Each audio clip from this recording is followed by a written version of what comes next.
Bendiciones. Eh, bueno, buenísimo que muchos estuvieron buscando el significado en redes, en libros y demás sobre la palabra Shekinah. Por ahí si alguno tiene algún significado y me lo quiere compartir, me lo dice y yo lo puedo sumar también. Hay mucho para decir sobre esto porque de hecho las palabras hebreas son muy complejas y tienen mucho significado y es muy, muy profundo lo que quiere expresar. Entonces hay mucho para decir, como decía el pastor. Yo voy a tomar un tiempo breve porque la realidad es que todo esto a mí me fascina y obviamente me sobrepasa y no voy a saber cómo explicarlo, cómo contarlo y cómo compartirlo y voy a terminar quizás mareándolos, pero voy a apuntar a las partes más breves y las que por lo menos en mi caso pude abordar.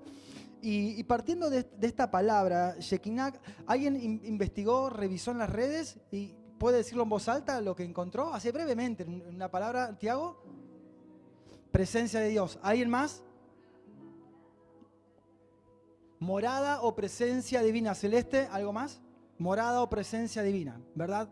Bueno, sí, es por ahí porque de hecho vamos ahora a ver en la palabra, vamos a ver en el inicio de nuestra Biblia, más específicamente en Éxodo, vamos a ver algunos momentos, hay muchos, pero algunos momentos donde esa Shekinah de Dios, esa presencia, hace morada con su pueblo, hace morada con los hombres. Vamos a ver, por ejemplo, en este caso vamos a ver en Éxodo, así que pueden estar ahí en Éxodo 13, si les parecen, Éxodo 13, ya se pueden posicionar en esa parte del texto. Pero quiero sumar algo más que estuve investigando en referencia a Shekinah, y a esto que bien decía Tiago, bien decía Laura y Celeste, y seguramente otros más también coincidían con esta opinión de que se trata la Shekinah de la presencia de Dios. Y como agregaba Laura y Celeste, de la presencia de Dios morando, habitando, manifestándose en un lugar. Pero además, también de la Shekinah ser la presencia de Dios, también vamos a ver ahora en los textos que vamos a repasar, que además de manifestar su presencia, su gloria, también la Shekinah es una manera de manifestación del cuidado, de la protección de Dios para con su pueblo. Y ahora vamos a ver por qué también este significado se podría sumar a esta palabra Shekinah. Vamos a ver, por ejemplo, en Éxodo 13, vamos a Éxodo 13 y vamos a leer a partir del versículo 20, por ejemplo, este momento donde el pueblo parte a Sucot y dice lo siguiente en el 21 y el 22 vamos a leer del capítulo 13 de Éxodo. Y Jehová iba delante de ellos, de día en una columna de nube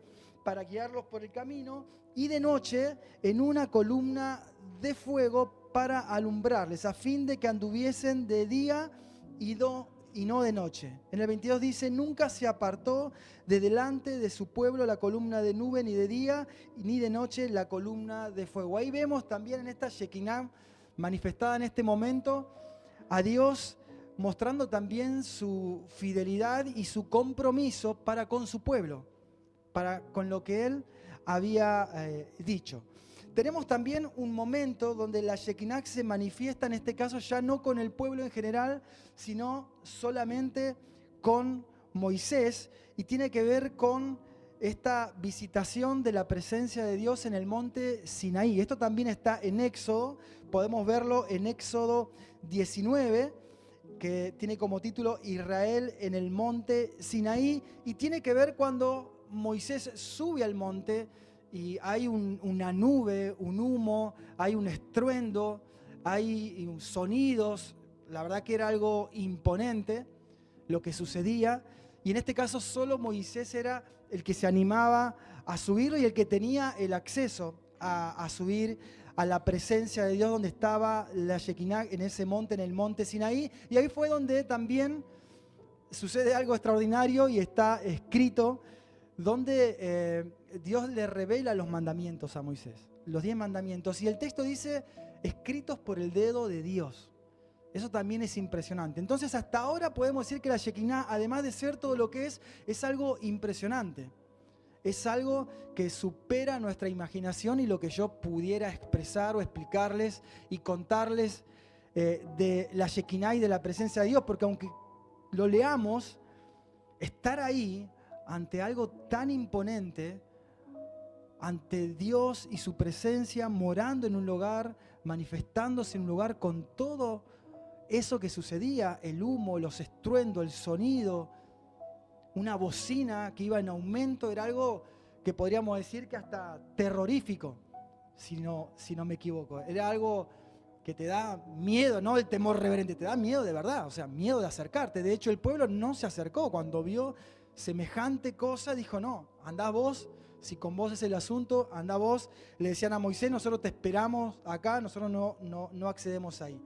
Entonces, esta presencia que cuidaba a su pueblo mientras se movía en el desierto, seguramente una nube para que los guarde de la temperatura durante el día y fuego para también guardarlos de las temperaturas por la noche. Entonces estaba Dios cuidando a su pueblo. Después en el monte Sinaí, como le decía, y después también tenemos la presencia de Dios y la Shekinah de Dios, ya en un paso más, habitando en un lugar que Él mismo mandó a diseñar, que era el tabernáculo. Y más conocido como algo que descubrí, porque no tenía muy claro que se llamaba así, solo que era un tabernáculo, pero era el tabernáculo de reunión. En ese lugar también habitaba la Shekinah y podemos verlo en Éxodo. Seguimos avanzando en los capítulos de Éxodo. Todo lo que hay del 20 para adelante es Dios hablándole a Moisés y diciéndole un montón de cosas y anotando, escuchando, obedeciendo y anotando. Y en el 33, vamos a leer un poquito ahí para hacer este repaso histórico de la presencia de Dios morando, habitando y manifestándose a su pueblo. En el capítulo 33, tiene como título en la Reina Valera, la presencia de Dios prometida. Y sí, fue una promesa de Dios a su pueblo y a Moisés de que Él iba a estar con ellos, de que Él iba a estar con él, de que su presencia iba a estar con ellos. Y por ejemplo podemos leer acá en el versículo 7 del capítulo 33, y Moisés tomó el tabernáculo y lo levantó lejos fuera del campamento y lo llamó tabernáculo de reunión. Y cualquiera que buscaba a Jehová el Señor salía al tabernáculo de reunión que estaba afuera del campamento. Y sucedía lo siguiente, miren en el versículo 8, y sucedía que cuando salía Moisés al tabernáculo, todo el pueblo se levantaba y cada cual estaba de pie en la puerta de su tienda, de su casa, en ese campamento gigante. Cada cual estaba de pie y observaban y miraban en pos de Moisés hasta que él entraba en el tabernáculo. Cuando Moisés entraba en el tabernáculo, esto es el verso 9, cuando Moisés entraba en el tabernáculo, la columna de nube descendía y se ponía a la puerta del tabernáculo, y Jehová hablaba con Moisés. Y viendo todo el pueblo la columna de nube que estaba a la puerta del tabernáculo, se levantaba cada uno a la puerta de su tienda y adoraban a Dios. Esto pasaba en el tabernáculo. Esto era extraordinario porque Moisés acercaba el tabernáculo de reunión y la presencia de Dios descendía visiblemente como una nube, y ahí comenzaba ese momento de comunión, de profundidad de Moisés y el Señor. Y hoy nosotros estamos reunidos en lo que era en su momento el tabernáculo de reunión. Hoy nosotros estamos haciendo un momento de encuentro con el Señor y con la presencia de Dios en este tabernáculo, que eso es la iglesia. Esto, si empiezan a comprender conmigo, van a darse cuenta que este es el inicio de la iglesia, de ese lugar donde el pueblo se reunía, donde el sacerdote Moisés, Aarón, que tenían el acceso en ese momento a hablar directamente con el Señor, se reunían y estaba cerca del pueblo. Estaba ahí en el barrio donde estaban todos los judíos, estaba el tabernáculo de reunión, que tiene muchas características, que tiene mucho para explicar. Como decía el pastor, es algo muy profundo que al momento no me animo a abordarlo, porque como les digo, hay muchas cosas que son muy, muy profundas, pero sí decirles que existía este tabernáculo. Empezó la Shekinah acompañándolo en el desierto, continuó la Shekinah de Dios en el monte Sinaí para darle los mandamientos y anunciarle todo lo que tenían que hacer, todas las leyes y demás. Después prepararon este tabernáculo, que es un diseño de Dios dado a Moisés, donde el Señor se encontraba con su pueblo. Entonces, podemos llegar a la conclusión, brevemente, que la Shekinah de Dios es algo impresionante. Es algo demasiado poderoso. Es algo que realmente yo diría muy fuerte. Y hoy hablamos mucho de la presencia de Dios. Se habla mucho en las canciones. Muchas personas hablamos de la presencia de Dios. Escucharemos a muchos cristianos hablar de la presencia de Dios. Y cuando a veces leo los textos y entendemos y estamos de acuerdo que Dios sigue siendo el mismo o cambió. Entendemos que Dios sigue siendo el mismo. Y al leer un poco de lo poderoso, lo impresionante de la presencia de Dios, digo, o sea, no es tampoco tan fácil estar en la presencia de Dios. No es algo así nomás o algo ligero, según esto que leíamos. Porque la presencia de Dios sigue siendo una presencia santa. Y de hecho, le voy a agregar un poquito más de letras a esta palabra, sino una presencia santísima. Por eso también en el tabernáculo había un lugar que se llamaba el lugar santísimo, que es un poco lo que ahora vamos a leer, porque, como decíamos recién, Moisés ya en esa última etapa, la presencia de Dios moraba en el tabernáculo y era extraordinario lo que pasaba, porque encima quiero leerle esto último que está en Éxodo, es en el último capítulo. Vamos a leer Éxodo 40 y miren lo que dice acá. Pueden ver el 40 y los últimos versículos son el 34, 35, 36, 37 y 38. Vamos a ver lo que pasaba ahí, porque también no solo que la presencia de Dios era impresionante, sino que la respuesta y la reacción del pueblo de Dios a la presencia de Dios era algo para tener en cuenta. Si es que ahora nosotros habitamos en la presencia de Dios, si es que nosotros oramos y decimos, estoy en la presencia de Dios, y si decimos que la presencia de Dios está en este lugar, veamos también la respuesta, porque hay algo que me llamó la atención y lo quiero compartir con ustedes. Entonces dice el 34, entonces una nube cubrió el tabernáculo de reunión y la gloria de Jehová llenó el tabernáculo y no podía Moisés entrar en el tabernáculo de reunión porque la nube estaba sobre él y la gloria de Jehová llenaba todo el lugar. Entonces dice, y cuando la nube se alzaba del tabernáculo, los hijos de Israel se movían en toda su jornada, o sea, se movían en todo lo que tenían que hacer en el día. Y cuando la nube bajaba y estaba en el tabernáculo, ellos se quedaban. Entonces esto me daba a entender de que eran guiados por la presencia de Dios. Continuamente, cuando la presencia de Dios daba una señal, ellos se movían y hacían todo lo que tenían que hacer. Cuando la presencia de Dios reposaba, se quedaban quietos. O sea, respondían a la presencia de Dios. Se movían por la presencia de Dios. Decidían por la presencia de Dios. No es que ellos tomaban una decisión y decían, Dios, yo voy a ir para allá, ahora acompáñame. No, ellos se movían según la presencia de Dios les indicaba. Y esto es extraordinario porque a veces, por lo menos a mí me pasa, profesamos estar, creer, pasar momentos en la presencia de Dios, pero después decidimos hacer lo que queremos nosotros. Y venimos a exigirle a Dios que acompañe, que bendiga lo que yo quiero hacer. Y la pregunta es, ¿quiere Dios que yo haga eso? ¿Quiere Dios que yo tome esa decisión? Y en las simples cosas, ¿no? ¿Quiere Dios que yo esté en este lugar? ¿Quiere Dios que yo esté escuchando esto? ¿Quiere Dios que yo esté hablando esto? Entonces, creo que hay algo importante para cerrar esta etapa del tabernáculo y el pueblo de Dios, cómo ellos respondían a la presencia de Dios. Y dice, lo acompañaban todas sus jornadas, ¿no? Ellos estaban acomodando su calendario conforme a la presencia de Dios y es maravilloso. Ahora, para ir cerrando este punto, porque vamos a celebrar una cena especial y hay mucho más que decir sobre esto y nuestro pastor nos va a enseñar y ministrar más de la palabra de Dios, quiero cerrar esta apertura de palabra ya con lo que tiene que ver en el Nuevo Pacto. Vieron que la Biblia está separada en Antiguo Testamento y Nuevo Testamento. Esto que estábamos leyendo es parte del Antiguo Testamento. Y ahora voy a pasar al Nuevo Testamento y vamos a ir al libro de Hebreos.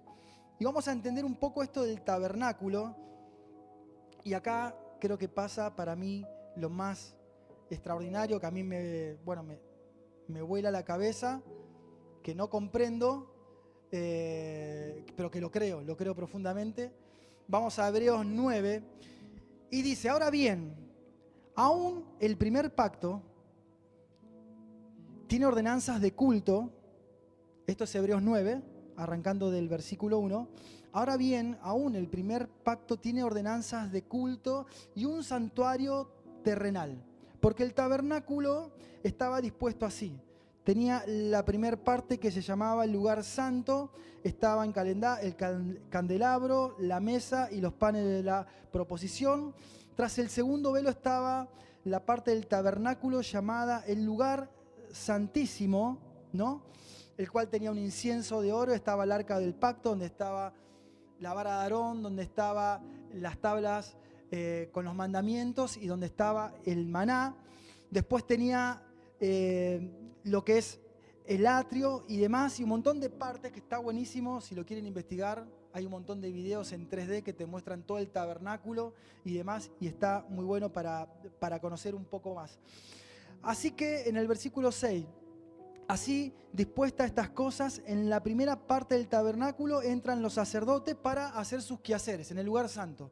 Entran los sacerdotes y hacen todo su trabajo y un montón de quehaceres que tenían que realizar. Pero en la segunda parte solo entraba el sumo sacerdote una vez al año para ofrecer la sangre por los pecados propios y por los pecados del pueblo. Una vez al año entraba en el lugar santísimo, donde estaba el arca del pacto, donde moraba la presencia de Dios, la Shekinah de Dios. Solo entraba el sumo sacerdote una vez al año y hay mucho más para profundizar sobre este tema.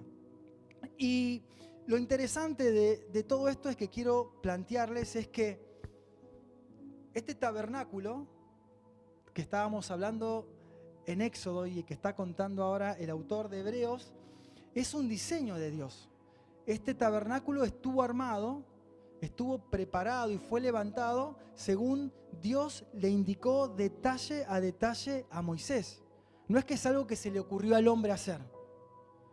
No es que algo que se le ocurrió a Moisés voy a hacer porque quiero que Dios esté con nosotros y que... No, Dios le indicó detalle a detalle. Por eso es tan profundo, porque uno puede inclusive en esto descubrir la creatividad, la excelencia y lo detallista que es Dios para hacer las cosas. Entonces, esto nos da también como un pensamiento de que Dios es tan detallista y le gusta hacer tan bien las cosas que si pudiéramos prestar nuestro oído, seguramente un montón de cosas nos indicaría en detalle cómo tenemos que hacer, cómo tenemos que seguir y cómo tenemos que decidir.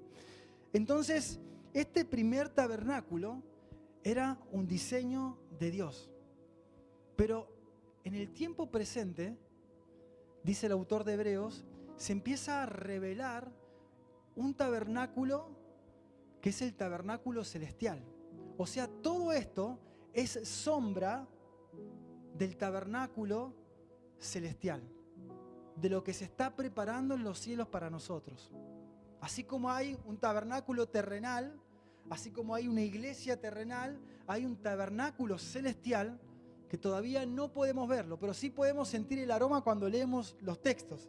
Sí podemos ver destellos de esa gloria cuando leemos y descubrimos a Dios en su detalle y en su creatividad. Entonces, este nuevo tabernáculo celestial, también es un diseño de Dios, igual que el primero. Y quiero que leamos un poco en Hebreos lo siguiente. Y dice, en el verso 8, seguimos en el capítulo 9, en el verso 8 dice lo siguiente: dando el Espíritu Santo a entender, con todo esto que le contaba del lugar santo, el lugar santísimo, del arca del pacto y de los panes y de todo, dando el Espíritu Santo a entender con esto que aún no se había manifestado el camino al lugar santísimo. Entre tanto, y mientras tanto, estuviera la primera parte del tabernáculo de pies. Mientras ese tabernáculo, mientras toda esa tradición estaba, todavía no se había manifestado el camino a un nuevo tabernáculo.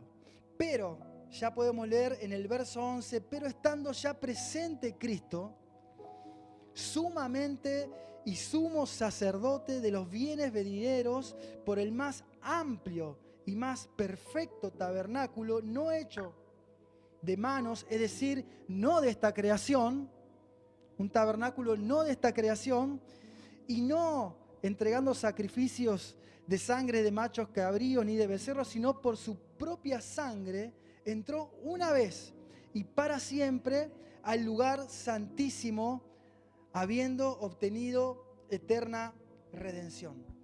Esto es extraordinario porque Jesús presente empieza a revelarnos a nosotros este tabernáculo celestial. Él ingresa como sumo sacerdote a ese tabernáculo celestial, a ese lugar santísimo. O sea, Jesús, estando presente, expresa lo celestial y también nos abre este acceso a poder vivir todo eso celestial aquí en la tierra. En el verso 24, por ejemplo, podemos leer esto mismo y profundizar un poco más en esta idea que presenta el autor de Hebreos. En el verso 24 del 9 dice: porque no entró Cristo al santuario hecho de mano, sino figura de lo verdadero, sino que en el cielo.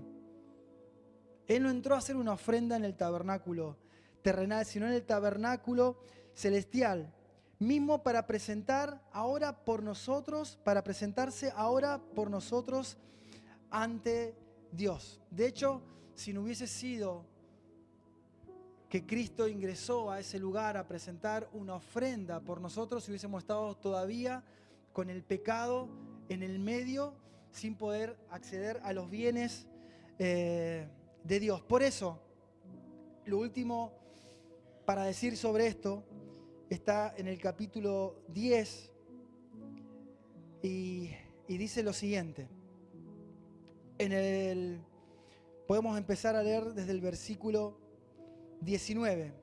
Así que, hermanos, teniendo libertad por Cristo para entrar al lugar santísimo por la sangre de Jesús, por el camino nuevo y vivo que Él nos abrió a través del velo, esto es, de su carne, y teniendo un gran sumo sacerdote sobre la casa del Dios, la casa celestial del Señor, acerquémonos con corazón sincero, en plena certidumbre de fe, purificados los corazones de mala conciencia y lavados los cuerpos con agua pura.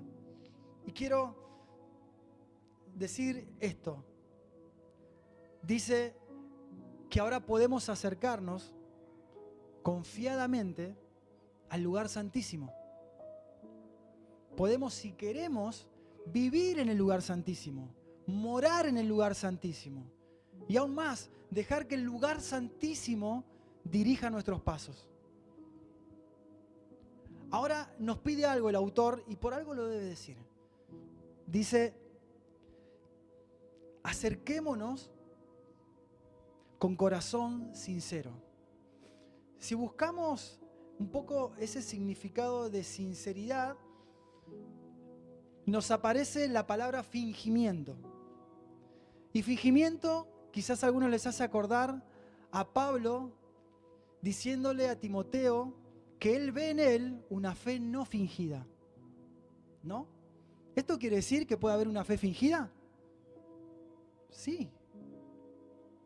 ¿Eso quiere decir que podés acercarte al trono de la gracia, al lugar santísimo, fingiendo? Ahí ya creo que no sé, porque tu mismo fingimiento te estaría haciendo creer que estás entrando al lugar santísimo, pero ni cerca estás. Pero como estás fingiendo todo, imposible es darte cuenta de qué es real y qué no es real. Nos invita a entrar con un corazón sincero, sin fingir, sin caretas, sin máscaras, con certidumbre de fe, sin dudarlo, sabiendo que vamos a encontrarnos con la presencia de Dios. Y acá hay algo importante porque hablábamos un poquito con el pastor recién, antes de que empecemos a dar los anuncios especiales, y a veces se confunde que como ahora estamos en el nuevo pacto, el antiguo pacto ya pasó, el autor de Hebreos dice, si hay un nuevo pacto, quiere decir que el antiguo pacto ya caducó. Es cierto, el antiguo pacto ya caducó. El tabernáculo caducó. Pero acá el Dios de pacto sigue siendo el mismo. El mismo que hizo el primer pacto, está haciendo el segundo pacto. Entonces el Dios que lees en el antiguo pacto es el Dios del nuevo pacto. Y a veces creemos y minimizamos, y en vez de ser libres vivimos en libertinaje y usamos la gracia que termina convirtiéndose en una desgracia para nosotros porque no entendemos que Dios sigue siendo santo. No dejes que la gracia sea una desgracia para tu vida. Comprendé y comprendamos, y yo tengo que comprender que cuando accedo al lugar santísimo sigue estando el mismo Dios que descendía con humo en el monte Sinaí, con sonido de bocina y que te daba ganas de salir corriendo, que era peor que una película de terror parecía. Sigue siendo ese mismo Dios santo, por lo tanto me pide y obviamente aconseja a los hermanos que leyeron esta carta en primera instancia, entren con un corazón sincero, con una fe no fingida, con convicción de fe, purificados sus corazones.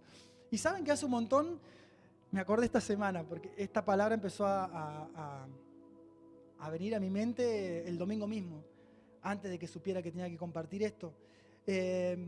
Hay un texto que a mí me ayudó un montón. ¿Vieron cuando la Biblia te dice eso? Purifíquense. Y cuando hablamos de purificarnos, sabiendo que estamos en un mundo contaminado, hay algo que yo no lo anoté, pero me viene a la mente, golpeando la mente hace bastante, y quiero darle un consejo que yo lo uso. Leo este texto porque me ayuda a entender algo, y dice lo siguiente, esto es, por ahí les ayuda a ustedes también, es la primera carta del apóstol Juan, en el capítulo 3.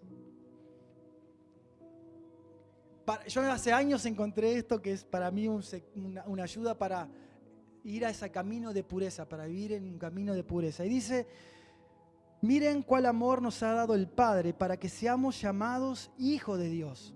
Por esto el mundo no nos conoce, porque no le conoció a Él.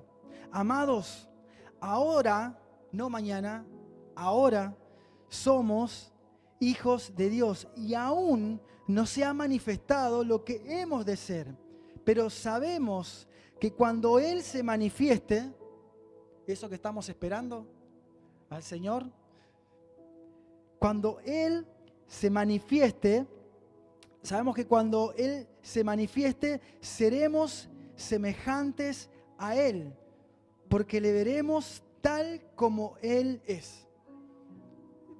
¿Comprenden eso que está enseñando, no? Si nosotros tenemos eso en nuestra mente, que somos hijos de Dios verdaderamente y que aún no somos lo que vamos a hacer, pero cuando Él se manifieste lo vamos a ver tal cual es y vamos a ser tal cual debemos ser. Y miren lo que dice en el verso 3. Y todo aquel que tiene esta esperanza en Él se purifica a sí mismo, ¿como quién? Así como Él es puro. mantener la esperanza en tu corazón de que Jesús está en camino, de que vos te vas a encontrar, de que vos vas a ir al tabernáculo celestial, de que vas a celebrar la cena del Cordero, de que hay una salvación para vos, de que no habrá más lloro, ni dolor, ni muerte. Si vos tenés esa esperanza anclada en tu corazón, te vas a ir purificando, sabiendo que te vas a encontrar con el Señor, sabiendo que sos de Él, te vas a ir purificando, así como Él es puro. Es extraordinario poder albergar eso en tu corazón, en tu mente, y día tras día tener ese anhelo. Como a veces yo le digo a Debo, tengo una ganas de... Bueno, ustedes saben cómo me gusta abrazar a veces. Una gana de verlo a Jesús, no sé qué haría, lo abrazaría tan fuerte que... Pero una gana de verlo, de abrazarlo, de llorar y decirle gracias, gracias. Es extraordinario, y eso te va purificando. Por eso dice, todo aquel que tiene esta esperanza en Él, no en otra cosa, en Él, esperanza en Él, se purifica a sí mismo como Él es puro. Por eso Hebreos nos anima a acercarnos con sinceridad a Él. Nos anima, por ejemplo, en el verso 23, y con esto quiero terminar porque esto me conecta con algo muy importante en el día de hoy. Mantengámonos firmes, sin fluctuar, la profesión de nuestra esperanza. Esta esperanza que mencionamos recién, de nuestra esperanza en el Señor, porque fiel es el que prometió. Fiel es el que prometió. Si vos mantenés esta esperanza en tu corazón, es como que Dios estaría diciendo, confía en mí, tiene esperanza en lo que yo le prometí, cree mi promesa, cree de verdad en mis promesas. Ahora cuando nos ve que no, que confiamos en otras cosas, que tenemos esperanza en el sueldo que nos depositan, en el trabajo, que tenemos esperanza en el emprendimiento, que tenemos esperanza en mi relación con mi esposa, con mis hijos, ya nuestra esperanza no está en eso que Él nos prometió. Por lo tanto, su promesa no es tan promesa para nosotros. No vale tanto como debería. Porque fiel es el que prometió. Y dice algo tan extraordinario, y con esto cierro porque... ¿Vieron el video que vimos de pandemia? Ahora eso es un flechazo al corazón de los hijos de Dios. No puede ser. No puede ser. ¿Cuántos hermanos están ahí y no están? Y tampoco nosotros hacemos nada. Eso es un flechazo para que tu cristiandad, para que mi fe realmente sea probada. A ver de qué estás hecho. Si no te importa tu hermano que ves, ¿cuánto te voy a importar yo? Si no amás a tu hermano que ves, ¿qué me vas a amar a mí? Todo mentira, que se te caiga la careta, es mentira.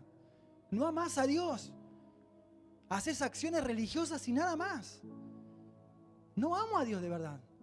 Si no puedo amar a un hermano, si no me mueve un pelo, que un hermano no esté, aunque sea intentalo, aunque sea tengo que intentar ayudar a ese hermano a volver a su esencia, a volver a esa esperanza. Porque dice Hebreos, y considerémonos unos a otros para estimularnos al amor y a las buenas obras, no dejando de congregarnos como algunos tienen por costumbre, sino exhortándonos, entre tanto que estamos viendo que el tiempo se acerca. Para cerrar, si no nos estimulamos entre nosotros al amor, a las buenas obras, a congregarnos, a reunirnos, sinceramente yo sé que ante Dios los papeles se me caen, no sirve de nada. Así que teniendo acceso a ese lugar santísimo, tengamos en cuenta justamente eso, que en ese lugar santísimo que podemos elegir vivir, habita la presencia de un Dios santo, de un Dios lleno de misericordia, de un Dios que ama, de un Dios que quiere salvar la vida de aquella persona que quizás hoy no está, de aquel compañero, quizás del trabajo, de donde sea, que está necesitando justamente el mensaje que solo vos podés darle. el mensaje que solo vos podés compartirle. Así que acerquémonos confiadamente y vivamos en ese lugar santísimo. Amén. Gracias al Señor por su palabra. Y gracias al Señor que le habló a Facu, así yo no sigo hablando. Claro, porque es un tema tan profundo, tan necesario para la iglesia de hoy, tan poco predicado. Y hay tanto para hablar. Y gracias a Dios consiguió hacer un resumen incluso de lo que yo tenía anotado. Por lo tanto, puedo cerrar con la Santa Cena en paz, de que está todo dicho, porque ese Shekinah, esa presencia de Dios, esa morada de Dios, hoy vuelve a nuestras vidas. Yo me preguntaba, al igual que Facundo, y solamente para resaltar algunas cosas de las que él dijo y celebrar juntos la Santa Cena, qué desgracia, como decía Facundo, la gracia, si no es gracia, si no te produce temor delante del Señor. ¿Cómo está jugando la gente con la iglesia y con las cosas de Dios? ¿Qué sorpresa se llevarán cuando vean a Dios? Cuando ese temor, ese temblor te provoque y digas, ese es Dios. Facundo nos contaba cómo en Éxodo, el mismo pueblo que clamaba, queremos oír a Dios, cuando Dios habló, dijeron, no queremos oír más a Dios. Andá vos, Moisés, y contanos lo que dijo Dios. Porque cuando Dios habló, no soportaron la voz de Dios. Pero como estamos en gracia, no pasa nada. No es la iglesia, es un auditorio. No, es la iglesia. Es la casa de Dios, casa de oración, casa de mi Padre. El mismo Dios es el mismo Dios hoy, ayer y por los siglos de los siglos. Amén. No cambia, es inmutable. Sí, den un aplauso al Señor y diga, Dios no cambia, es inmutable. No cambió ese Dios que diseñó el tabernáculo. No dejó de ser santo porque hoy vivamos en gracia. Gracias a Dios por Jesús y por la cruz, por ese sumo sacerdote, porque el sumo sacerdote que se ataba, tenía que entrar atado una vez al año, como nos contó Facundo, que lo expresaba perfectamente el libro de Éxodo y lo contaba Moisés, entraba una vez al año para expiar los pecados del pueblo y no sabían si salía. Imagínate si cada vez que vos vas a entrar por la iglesia, si venís, y si entrás por los atrios al lugar santo y luego al lugar santísimo, entraras atadito con un cordón, y Dios diría, bueno, vamos a abrir tu corazón y tu mente, a ver qué hay en la mente de Ruth, a ver qué hay en el corazón de Seba, a ver qué pasó esta semana en la vida de la hermana, vamos a buscar una bien pecadora, de la hermana Belén, ahí está. ¿Qué pasó toda esta semana? Ya se puso toda colorada. ¿Qué pasó esta semana con Facu, que se hace el adorador y demás? A ver, creo que todos tendríamos que tener 4 allá que vayan sacando con la soga. Claro, no saldríamos ninguno, y ni hablar del pastor. 4 sogas para sacarlo. Claro, porque al que más se le da, más se le exige, por supuesto. No saldríamos ninguno si no fuera por Jesús. Gracias. Que tenemos un sumo sacerdote que nos reconcilió, nos pacificó con Dios santo. Acordate, en Levítico capítulo 10, tenés un momento en el que cada vez que dice la palabra nube en la Biblia, salvo cuando se refiere a la nube física de lluvia, la palabra nube en hebreo es donde está Shekinah. Hoy Facundo nos leyó varios lugares, la nube que bajaba, que subía, la que guiaba al pueblo. Esa siempre es la palabra hebrea Shekinah, porque era la presencia misma de Dios que él mismo le explicó a Moisés que no lo podíamos ver porque te morías. Por lo tanto, esa nube manifestaba la presencia de Dios que podíamos percibir al menos, porque no se podía presentar tal como lo veremos, como nos explicaba Facundo. Ahora, ¿te acordás de los hijos de Aarón? ¿Sí? No, él que está acá, todavía no tiene. De los hijos de Aarón, ¿cómo se llamaban? Ya estás hablando en lengua, hermano, amén. Nadab y Abiú, ¿sí? Busque otros nombres para los nenes si está buscando, sí, hay mejores, ¿sí? Diego, Tiago, son lindos nombres. Nadab, Abiú, los consagró para el sacerdocio al Señor, pero los muchachos ya se acostumbraron. ¿Viste cuando vos vengo a la iglesia, pastor, ¿cómo andás, hermano, hermanito? Tomo la Santa Cena, voy, leo la palabra. Como nos explicaba recién, nos vamos haciendo religiosos. Entro, salgo, no pasa nada. Sí, no pasa nada. Y no pasaba nada. Hasta que un día pasó. Cuando fueron a prender el incenciario, ¿sí? Encendieron. Tenían que usar el fuego correcto. No quiero hoy entrar en todos los detalles porque es muy largo. Otro día te lo explico cuando hable, si podemos, en octubre vamos a hacer una parte de la fiesta de los tabernáculos. ¿Amén? ¿Sí? Una parte, no me haga vestir todo y demás. ¿Sí? Una parte, ya estaba queriendo todo. Tenían que traer el fuego de un lugar especial y con ese fuego mantener el fuego encendido. ¿Sí? ¿Se acuerdan? Los que se acuerdan de la capacitación y los que no, hoy lo aprenden. Pero, como te pasa vos, bueno, tampoco el pastor siempre es fanático, tengo que hacer esto, que lo otro, que aquello. No es para tanto. Entonces trajeron, ¿qué tenés un magiclick? Le dijo Nadab, Abiú, trae, prendemos, sí, es fuego igual.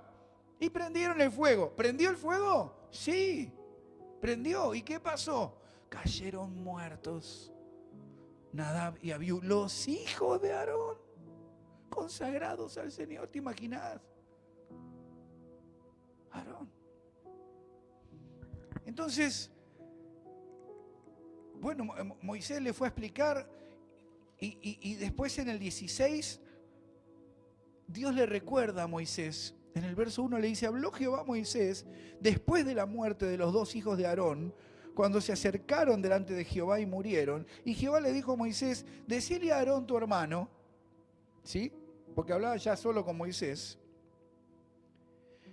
que no en todo tiempo entre en el santuario detrás del velo, delante del propiciatorio que está sobre el arca, para que no muera. Y cuando vos le decís, Señor, háblame, y Él te habla, y te dice, deja de pecar. No, quería que me digas la prosperidad, eso de la bendición, decile que no haga cualquier cosa para que no muera. Porque yo apareceré en la nube, en el Shekinah, en medio del propiciatorio. Le dice Moisés, vuelvo a decirte, soy santo. No puedo dejar de ser santo. Cuando te acerques a mí, entendé que soy santo y medí las consecuencias. Hoy vivimos en gracia, hermano, pero Dios no deja de ser santo.